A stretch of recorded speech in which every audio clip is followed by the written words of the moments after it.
I love the way the First Gen Lounge makes me feel. Because it creates a space where I belong. Where we're able to create community. The fact that it's a community. It's a safe place. It also gives me a place to understand different perspectives. The stories of these individuals prescribe transformational perspective. I receive encouragement, enlightenment, empowerment. And also serve as a catalyst to just keep going. Where we're able to be our true selves. I'm allowed to be an unapologetic first gen. And above all else, tell our story. And every episode is unique. I love it. I'm your host, Dr. Eve, and I'd like to welcome you to the First Gen Lounge.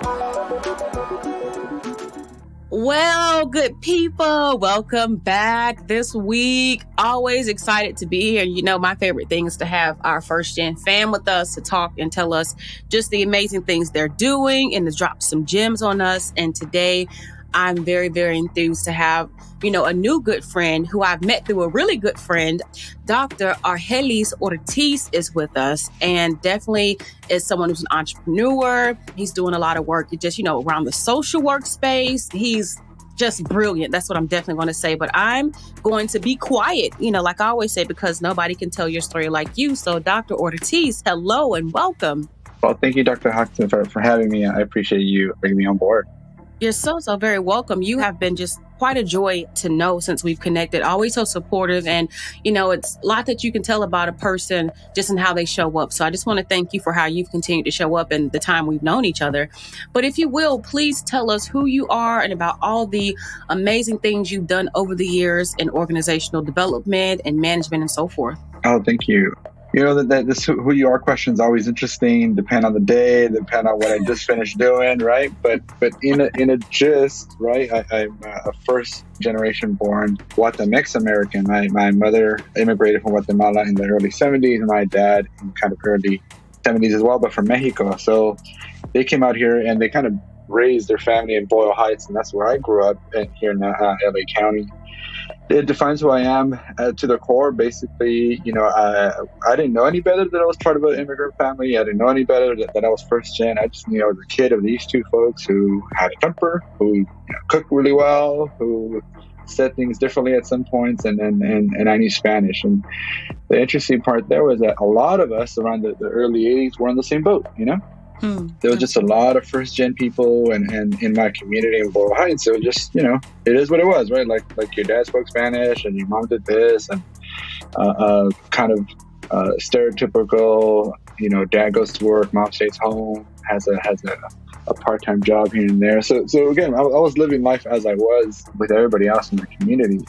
I don't think they had like a meeting of the minds or anything, but I do know for a fact that both my parents really emphasized education as kind of a way to either break that kind of first gen chains or education to be a catalyst to make you sort of a better person and a better professional, et cetera. They knew that the reason they had immigrated was so we, the next gen, didn't follow their steps and didn't have to work at places where it was really hard laborious, et cetera. They wanted us kids, and I have a sister, so they wanted us kids to kind of use our brains and use our potential to make everything a better place. And again, when you're a kid, you're hearing that stuff, you're like, yeah, Dad, I just want to go back and play basketball. I just want to go and hang out with friends. Like, right? You're not thinking that sort of higher level, but they always did. And I want to say that kind of in that neighborhood, and neighborhoods like it, right, around the U.S. or that have really high first generation immigrant families, there is like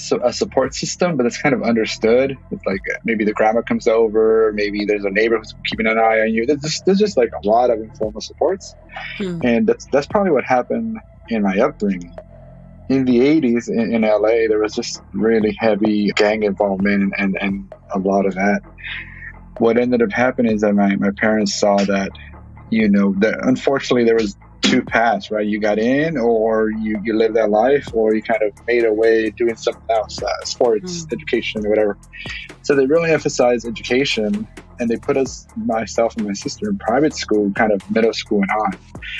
I don't know if you remember your middle school years, but you basically hated everything your parents did, right? Like if they said, here's a pizza, like, no, that's not the pizza I want, or it could have been anything. But yeah, there was a lot of that sort of struggle because in my head, I was being uprooted from what I knew, right? I knew my friends, I knew kind of the school system. I was doing decent in school. I wasn't the best, but I was doing okay. And the whole private school was just a whole different level. Not that it was more rigorous or obviously there was a Catholic component to it, but it was just, the focus was slightly different. The people were different. The parents were a little different. My pushback was always, guys, these are the same kids from the neighborhood. They're just wearing uniform, right? Like, kids are still getting pregnant. People are still using drugs. Like, you're not necessarily saving me from everything, but they push forward, right? Even with my whining, even with my rebellious sort of nature, and I pushed forward too, because I enjoyed the education piece. I just enjoyed learning. So as I went through my kind of K through 12 career, I just really enjoyed knowing that I could fend for myself, and distinctly remember a third grade assignment. We were back in the day, if you were kind of native speaker in Spanish, they just put you in ESL. Didn't matter if you tested or didn't test, you just kind of were. What? So and again, I didn't know any better. I just knew my teacher spoke Spanish, everybody else in the class spoke Spanish. I did, and rock and roll. And third grade, I distinctly remember starting the grade saying, the teachers, I forgot her name, but the teacher saying, hey, no more Spanish, English from now on. And I was like, darn, when was I supposed to learn that, right? Like, now I'm like in the groove, and when am I supposed to learn that? And when was I supposed to be helped, coached, etc.? And of course it was hard. Not that I was born elsewhere, but it felt like I was, right? It felt like I was displaced and felt like I was uprooted. But just like majority of kids, right? When you face with adversity, you rise up and you just don't know any better. You just make it happen. Now, I remember that talk at third grade, and I also remember coming home and asking for support, right? Like, hey, can you help me do this paper or this math test or something or other? And I just remember the distinct look at my parents, and like, I mean, they kind of gave me that, sorry, but like it's on you, like I don't even know how to do this portion. They each had minimal education up at that point in their own country, so the fact that they got me through second grade was awesome, but they knew that they were tapped out, educational wise. So I didn't have older siblings. I had a couple cousins that were older, but everybody was doing their own thing. And I think that moment when I realized, oh shoot, my parents are maxed, this is really me, right? Or it's up to me to make something happen. I distinctly remember that third grade internal dialogue of like, all right, you're either going to be like, everybody else, or you're going to be yourself, and I was going to say little Snoopy because he was the guy I used to hang out with, but I made a conscious decision as a third grader to focus on school, right? And how many third graders say that, and how many people have that insight? I don't know, because I don't know many other ones that do, but I did it, I really focused on that. I made sure that I knew the strategy, right? Like, if I did my homework, if I got decent grades, my parents were off my back, because they couldn't say anything, right? Right. So them being off my back allowed me to do everything else I wanted to do, kind of hang out with friends, eat around, whatever it was. So I was always straddling both kind of lives, and I never did anything on the quote unquote neighborhood side that was like dangerous or really besides the knucklehead stuff you do when you're growing up.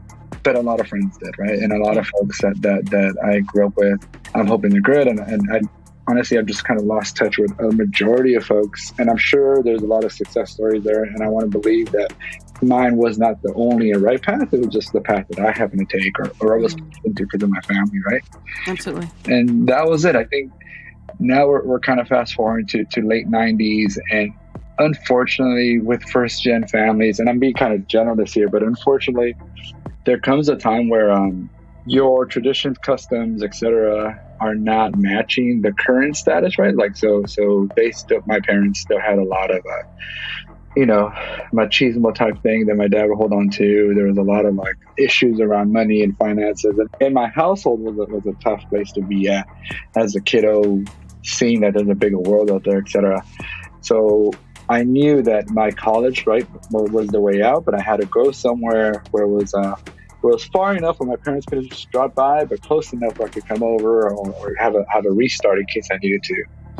Because that would be the first in college, and that'd be the first kind of pioneering that, right?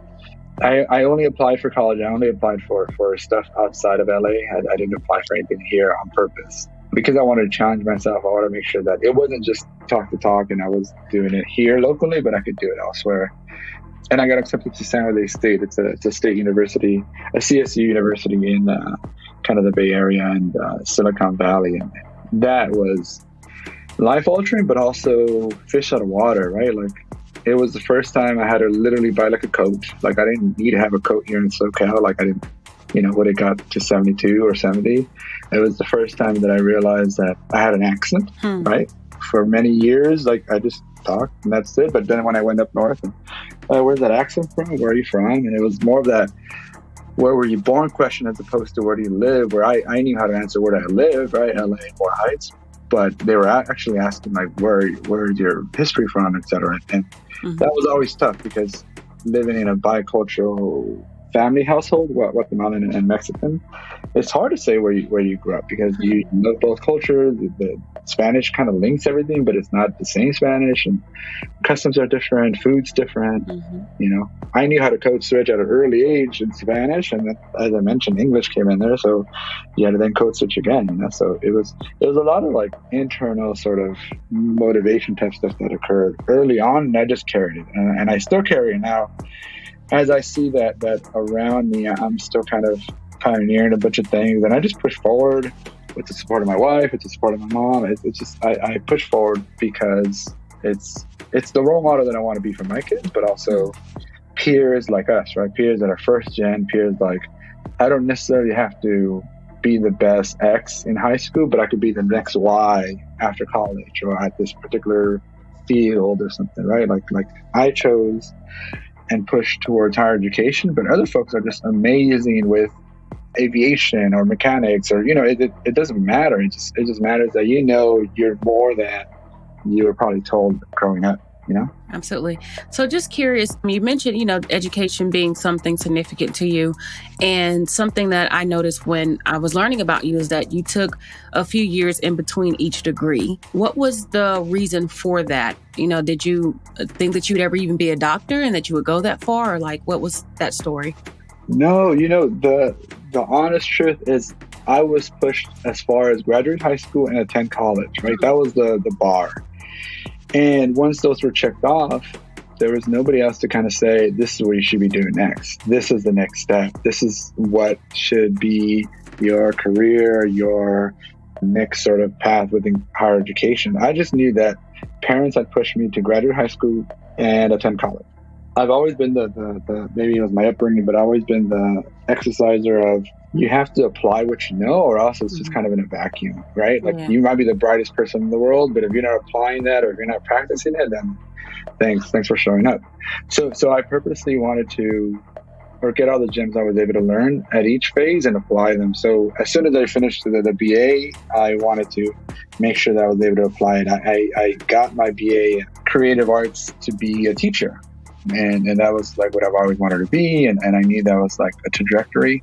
But little did I know that when I graduated with my now wife, we came back to LA, and the scene was different, right? There was a sort of recession in 2003. There was a lot of layouts happening in the district, LAUSD, and I pivoted to be in nonprofit. And I really enjoyed that, because it was still teaching. It was just in a different format. It wasn't a students in front, teacher on top. It was really in the community with families. I was doing gang prevention stuff, which I really enjoyed, and being literally out there with the youth and the community was exciting. So I was purposely doing kind of these 5-year stunts in between my next degree, because I wanted to apply it, and I wanted to know if the next level was even needed. In the sort of social work nonprofit sector, there is a lot of kind of cloud of respect for folks that have more letters after their name, or more degrees, or more certificates. And I saw that as kind of like a must in order to keep going in your own career. But I also saw that there wasn't enough people of color that had those letters. There wasn't enough people of color that have experienced kind of the first gen all the way up, right? So I wanted to make sure I pushed forward in that. And that was it. It was like getting to know that, get the next degree, apply in that, get the next degree, et cetera. What was the most challenging part for you in navigating your graduate studies and just, again, pushing yourself and staying motivated? It was interesting because imposter syndrome is real, right? Imposter syndrome is do I really belong here? Do I really have what it takes to keep pushing forward, right? Hey, look at that person. That person has all these And I just, I dealt with that quite a bit in sort of my MSW because I wanted to make sure that I had the chops to hang in there. Once I realized I could, and hey, my opinion, my writing, my everything that I was nervous about was as strong as everybody else's, I kind of relaxed. But it took a little while. It took some comfort level for me to know that I do analyze well, that I do read well, that I engage with people well, and all those things that were kind of making me nervous were actually an asset because folks were either super book smart but didn't have lived experience, or vice versa. A lot of lived experience but were just struggling with the book smarts, and I was able to merge both. So, but it took a little while. It took a little while to feel comfortable in that skin. Got that. That's really cool. Thank you for sharing that. And so, just thinking about the fact that education is where you were headed, and you ended up being an entrepreneur. What happened there, and what was the motivation to pursue entrepreneurship?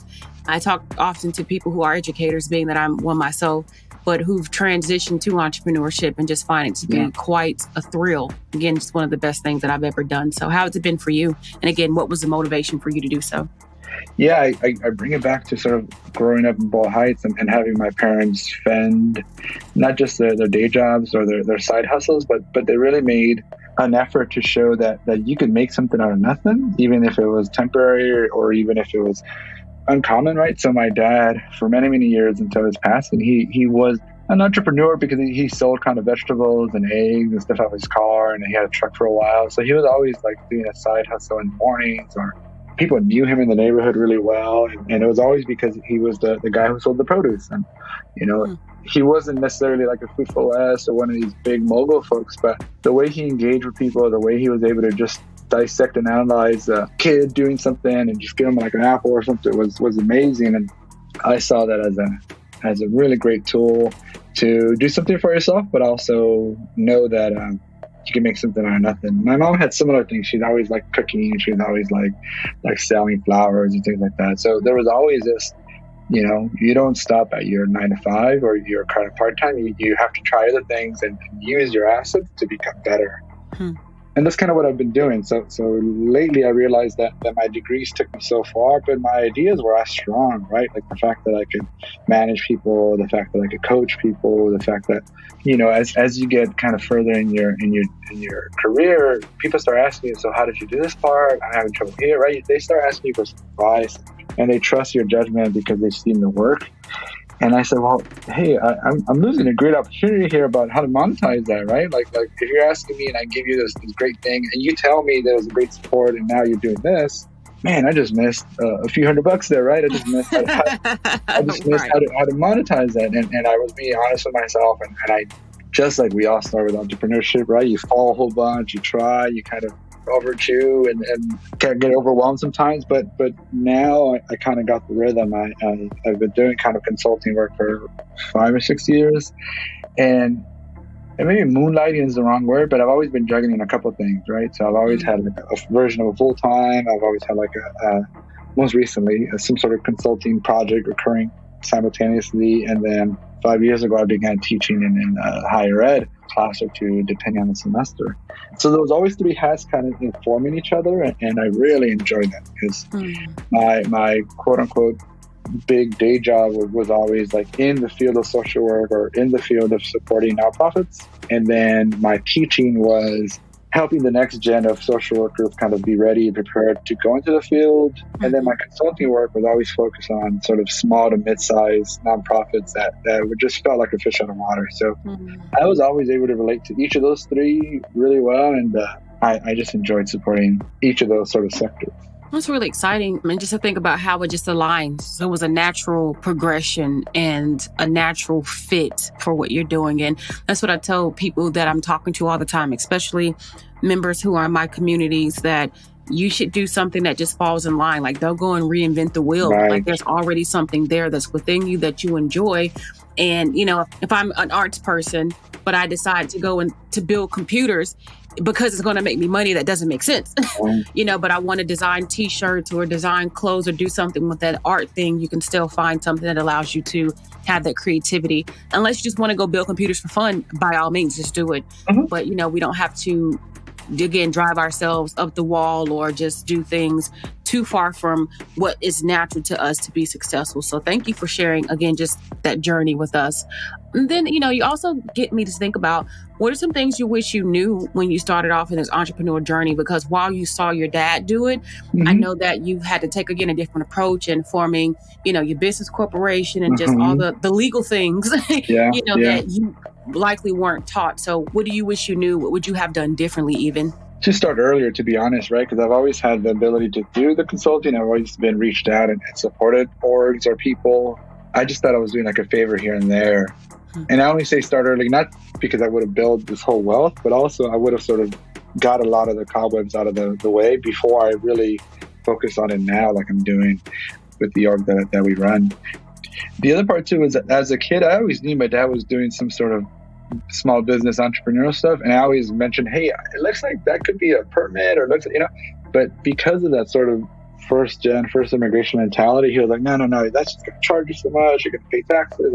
There was just a lot of misinformation that he might or might not known, right? Because he was that kind of local entrepreneur. For sure. But I did find somebody who's my business partner now, who he and I kind of began doing projects in isolation, and we support each other. But we really said 2020 was the year we were going to make it happen, right? We were going to really form this organization where we were going to take contracts together. We were going to divide the load, etc. And I think it's timing, right? Like, don't ignore people who are there to support you and be able to say, hey, I don't know all this other side of the work. Please help me out, right? Like, it's your ego getting out of the way. And I was ready 5 years ago when I connected with him to say, hey, I've been doing this loosely, but if you're able to kind of show me the ropes, I would love to connect with you. And he has. He's been a great kind of role model. He's been a great kind of support in formalizing our organization. So it's not necessarily, I wish he or somebody like that was around earlier. It's more about, I wonder if I just missed other opportunities that I was just too egocentric to see, right? Or I just wasn't ready to take up that quote unquote partnership, as opposed to I thought I had to do it on myself. I thought I had the right answers, etc. And that's real. And it's interesting because it's even in being first gens to go to college and then to start businesses, while there are things that we've seen our families do, coming to do them differently is always something. Because again, my mom had a business growing up, and I didn't think about it until later. Like, I was like, my mom was an entrepreneur. She had a business, she had a cleaning business. And I used to go with her on the weekends to help clean houses. And that was entrepreneurship. That was her way of making money. But I'm also sure that she didn't also have like the legal structures, or she didn't have the team or the assistants. So not that, it needed to even be that, because she took care of it herself. She marketed, she promoted, like she had clients. And I was really proud of her. And I'm still proud of her this day when I look back on it. So even the entrepreneur bug, it was going to bite me eventually, but I just didn't imagine myself having a cleaning business. But looking back at it, like my mom is one of my role models in that, because I'm like, she did it, and she did it without, support of others. And she did it with 3 children. And I think she did it for several years. As a matter of fact, again, it's far along, gone. But I'm thinking, I'm sure it was pretty, at least maybe 5 years, if not longer. And so just thinking about that, it's funny how our parents become entrepreneurs and they do things as a means of survival for us. And then we come back and do it in a way that's the legacy for them. So it's really cool. Just really cool in thoughts. So a lot of things you've done, a lot of things that you do. And, what I'd be curious to know more about in this moment is, how do you continue to develop yourself or to invest in yourself, personally and professionally? I think it goes back to that. I know what I don't know, right? I don't know what I don't know everything, but I do know that I need to increase my sort of my business sense of how to go from an S corp to an LLC to be able to have other employees. Like I do know that I need support in how to do that. So fortunately, there's just tons of resources, whether it's Udemy or even YouTube, right? Of like folks showing you how it's done, and then you kind of really do the legwork in the county registrar's office, or you do the legwork in talking to other entrepreneurs, and you decide for yourself, okay, this piece of the business I can do, but I'm going to not do it well. So who could I bring that's an expert? Who could I bring that's not necessarily better, but maybe quicker than I am? And then how do we partner, right? So I've learned recently, past 5-6 years, that I don't have to be the one wearing 6 hats. I could just bring other folks on and be transparent and say, hey, this is what I'm trying to do. You're good at this. We're good at that. Let's partner. And we'll be transparent of how we divide the goods and how we divide the load. And it's worked thus far. We haven't had a roadblock where internal fighting or internal kind of decision making has happened. And I think we took our time to identify great people and great experts in their own section. And some folks want to grow as well, right? They say, hey, I'll partner with you, but I really want to know how you ended up doing this piece of this project. And I'll say, yeah, let's do it. I'll show you next time, or let's walk through how I would do it differently, right? I think being a mentor or a coach for folks is really valuable. And it doesn't always have to mean that you're at the top of that mountain. It just means that you've gone through it and like, hey, watch out with this crack over here, watch out with this pitfall, right? Like you've been there and it's kind of war proven or test proven. Huh? Absolutely. Totally agree with you on that. And, I think about the time that I've spent, on my entrepreneur path. There is always something, but I'm always open to learn from people, no matter how long they've been in business, no matter what kind of business they're in. I think that the insight that a lot of people provide is invaluable. And I just think that we can learn from folks because they're 10 and 15-year-old entrepreneurs, so how do you do it? Somebody's helping you, of course, but what then does that look like? But I do absolutely agree that having help, being able to tap into other people's talents, definitely one way to continue to evolve what you're doing, but also to help other people live their dreams too. So it's just really exciting to see. The other thing, Dr. Hassan, is that model was helping or working really well pre-pandemic, pre-year and change ago, because I could go down or I could have a phone call with so-and-so, I could visit with somebody or see them, observe them. Pandemic just kind of flipped everything on its back. What I and kind of our team decided, saying, the rulebook is out. The way people have done things for many years, not that it's obsolete, but for sure we can't be doing that way anymore, right? For example, if we do a community needs assessment, right, we would go out to community, we would have stuff at churches, or we would be doing surveying, walking, etc. You couldn't do stuff like that anymore. So with that sort of pressure became like, how do you innovate so that you don't get left out, right? So past year or so, we've been hoping and trying to help small and mid-sized nonprofits really view that, not that their business strategies or the way they do things is outdated. It's just not going to work for the time being, right? Because of quarantine, because of safety, because of everything. So we try to work with them on how do they try things that are a bit more innovative or try things that are a bit more tech savvy or that, and we try to coach them that way. And again, I felt, obviously, just like the rest of the world, really struck, and I'm like, oh man, how are we going to do this before or after the pandemic? But now we're getting to the flow of things, and you Zoom call, and you just kind of get into the rhythm. Whereas a year ago, it just felt like we were really, really, really struggling. And not just us, right? But even the nonprofits we were trying to support, they were just, how do we do the day-to-day work?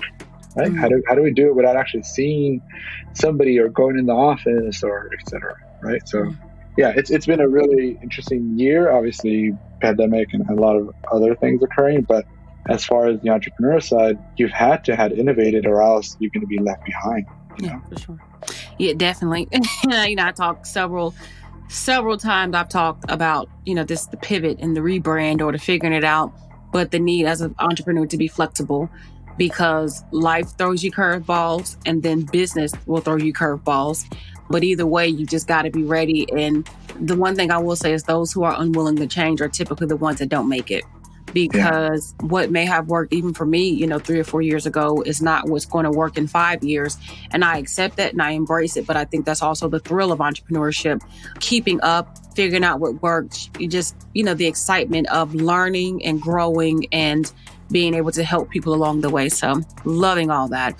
So we have reached that point to where I just want to know from you. And I just my favorite question, I think the one that tell me who you are, the last one, like the first and the last, not because it's beginning and ending, but it's just that space for you to just really think about. It's like you said earlier, who are you in this moment and what's important, right?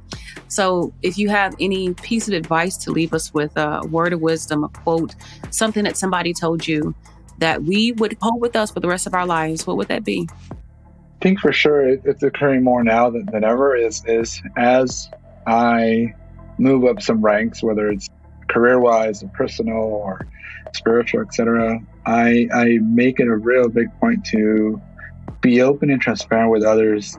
And I'm not using the word behind like they're stuck behind, but people who haven't gone through the steps I have yet, to be able to pull them back up, because it's such a sort of a gift to be able to lead the way, right? It feels lonely when you're leading, but also it feels awesome as you're pulling people up with you. And if we could do that for everything, right? Whether it's a family situation, whether it's something in your community, whether it's something with education, like in a job, right? If you can pull somebody back up with you and get them up to par.